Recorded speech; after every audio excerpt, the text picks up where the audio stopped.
When I started in prison back in 1987, I had no idea what it would mean to prepare for success after release because I didn't even know what prison meant. Right? I'd never been incarcerated before. I was 20 years old when I started trafficking in cocaine. The authorities caught me when I was 23. And during that kind of interim stage, I'd lived this kind of artificial life where I was really not pursuing a pathway that made me feel good about myself. In fact, I would have liked to have figured out how to get out of the game, but I didn't know how.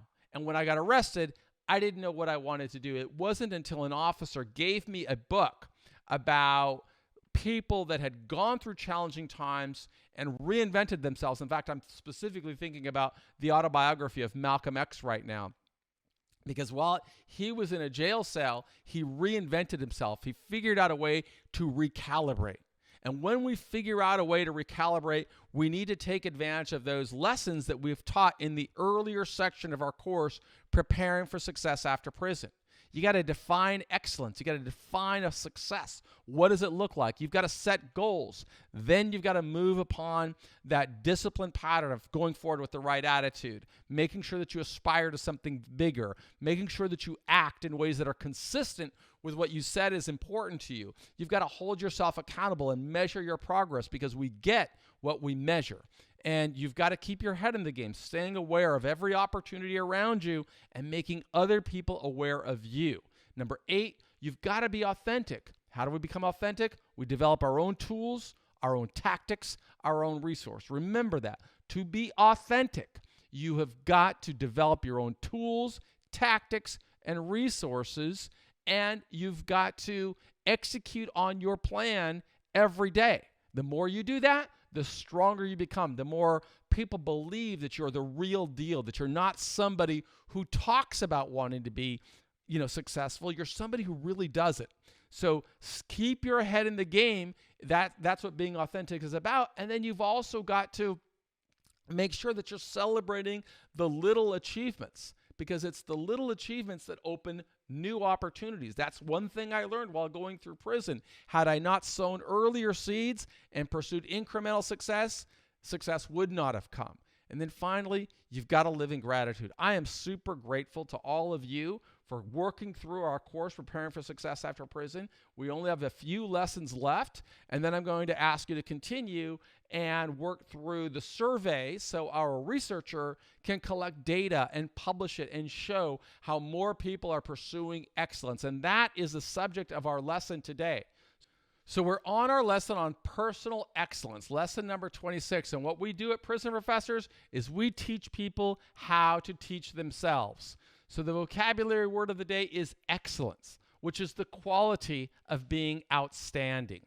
Here is the lesson content. I began serving my federal prison sentence in the late 1980s. I didn't know what challenges I would face once I got out. A mentor sent me a copy of In Search of Excellence, a book by Thomas Peters, suggesting that I might learn some lessons from the book. My mentor helped me a great deal, and by learning from him, I understood that we could always work to pursue excellence personally. Our pursuit of excellence didn't have anything to do with the decisions that others made. It had everything to do with our commitment to excellence. First, we need to define excellence. Those who have read Earning Freedom, Conquering a 45-Year Prison Term, may recall how the same author, Tom Peters, wrote a separate book that included a profile about a federal prison warden, Dennis Luther. Warden Luther pursued excellence. I interviewed him for the master's thesis I wrote about preparing for success after prison.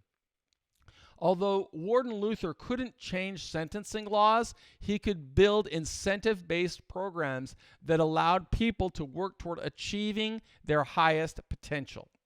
Striving for personal excellence helps us improve and work toward becoming the best versions of ourselves.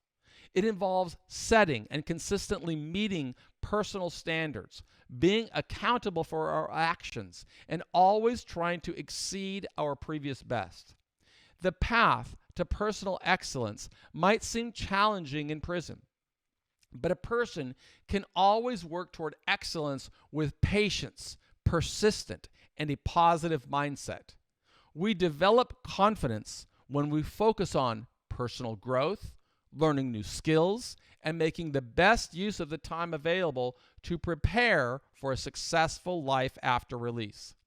In defining personal excellence, leaders teach us that it is essential to consider the following: self-awareness, understand our strengths, weaknesses, passions, and values. This knowledge forms the basis for setting personal goals and standards. Goal setting.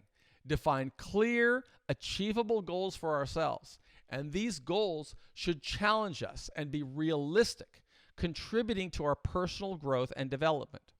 Persistence.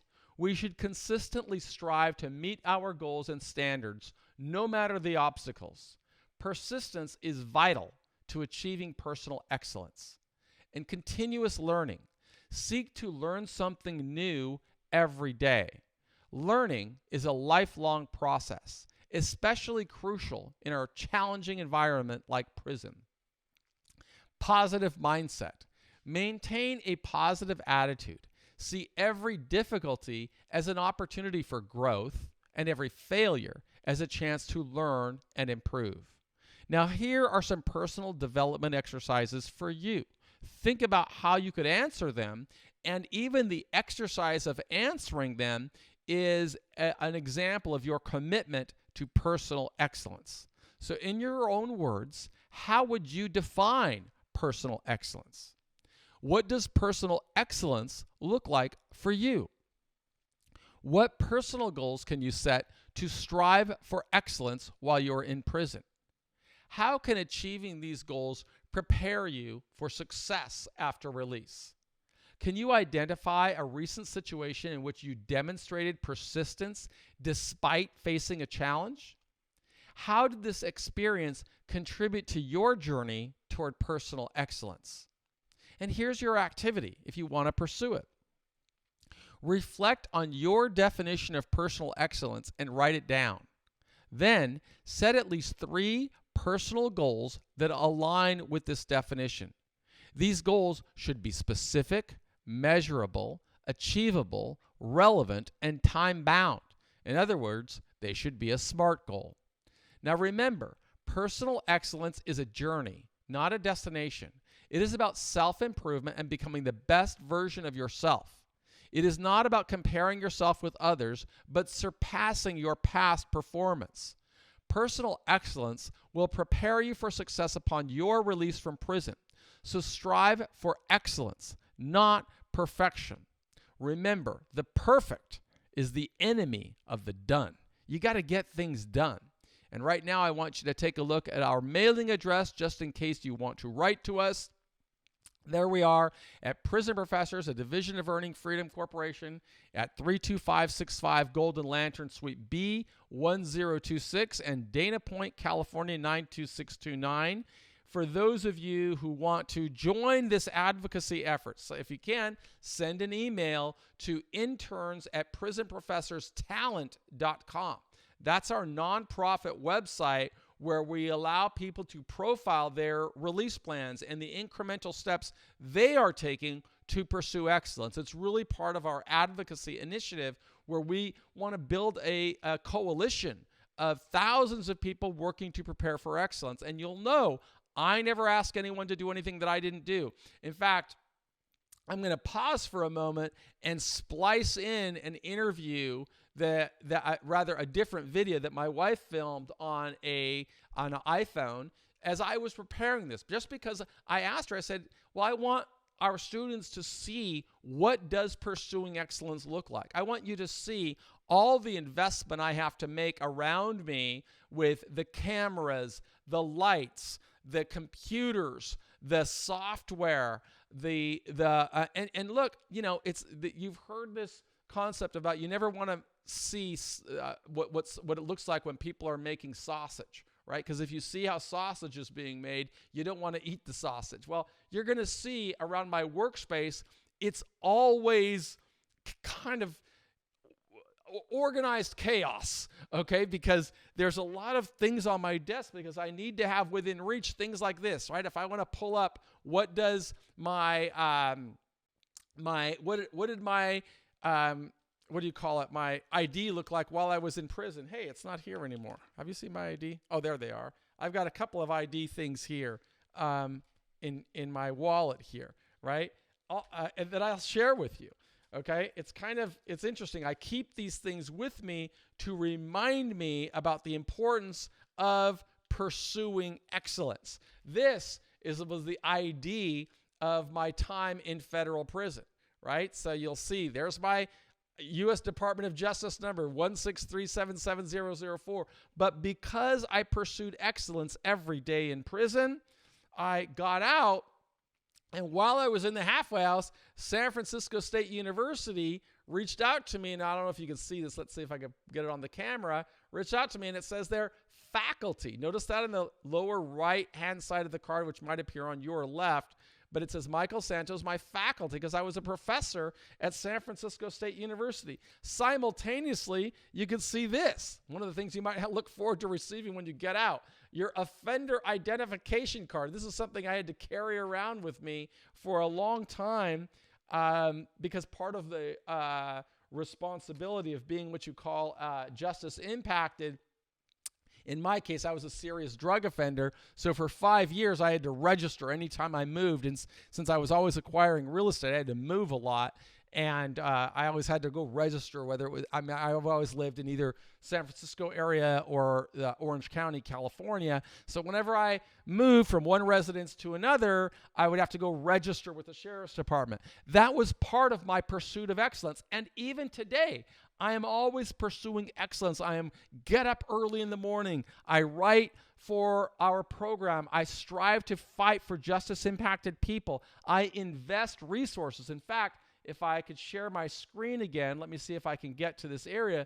You can see I am preparing to invest right now in more equipment that will help me achieve this goal of being more effective at producing content. And you can see the cost of this, right? This is a big monitor that I'm about to buy.